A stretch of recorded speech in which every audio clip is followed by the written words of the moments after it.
మనకి ఇప్పుడు మేమొచ్చేసరికి పటాయా సిటీలో ఉన్నాము. లాంగ్ బీచ్ హోటల్ ఇది. Long beach resort. మనకి చుట్టుపక్కల అంటే లైక్ ఇక్కడ ఏం చూసినా గూడా చాలా క్లియర్‌గా, నీట్‌గా ఉంది. రీజన్ ఏంటంటే air quality index. Air quality index excellent స్టేజ్‌లో ఉంది. సో, ఇది పటాయా అనేది చాలా పెద్ద సిటీ. మరి ఇంత పెద్ద సిటీలో గూడా ఇప్పుడు మీకు చూపిస్తున్న ఈ ఐలాండ్ ఏదైతే ఉందో కోరల్ ఐలాండ్ అంటారు. దాదాపు ఇక్కడ నుంచి ఒక 15-20 కిలోమీటర్స్ దూరంలో ఉంటది. ఇంత దూరం ఉండే ఐలాండ్స్ గూడా ఇంత నీట్‌గా కనిపిస్తున్నాయంటే కారణం ఒకటే air quality index, pollution.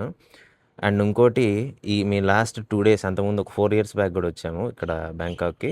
So, 4 years back వచ్చినప్పుడు ఏదైతే ఉందో సేమ్ అదే ఎన్విరాన్మెంట్, అదే విధంగా ఎటువంటి పొల్యూషన్ లేకుండా నీట్‌గా ఉంది.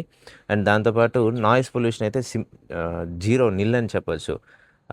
పక్షుల సౌండ్స్, నేచర్ సౌండ్స్ తప్పితే అలల శబ్దాలు తప్పితే ఏమీ లేవు. సో, మరి ఒక్కరు గూడా అన్‌వాంటెడ్‌గా హార్న్ కొట్టరు. ప్రాణాల మీదకొచ్చేటప్పుడు తప్పితే హార్న్ ఒక్కసారి గూడా హాంక్ చేయరు.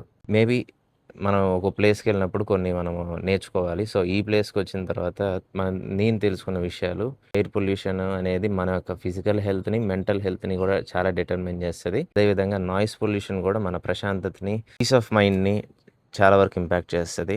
Okay. So, do not Hank unless it is very necessary.